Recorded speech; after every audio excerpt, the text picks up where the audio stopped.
పరిశుద్ధాత్మకు విరోధంగా సంఘములో సాతాను అనేక దుర్బోధలు, దురభిప్రాయాలు, అపోహలు పుట్టించాడు.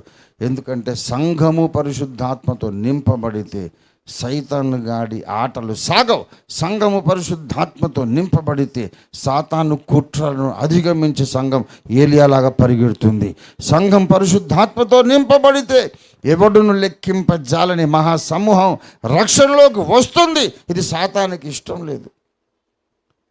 కనుక దేవుని ప్రజలను బలహీనులుగా చేయాలంటే పరిశుద్ధాత్మ వాళ్ళ మీదకి రాకుండా చేయాలి. అందుకని పరిశుద్ధాత్మ కొరకు మీరు అడగకండి, పరిశుద్ధాత్మ కొరకు మీరు ప్రార్థన చేయకండి, ఆశించకండి.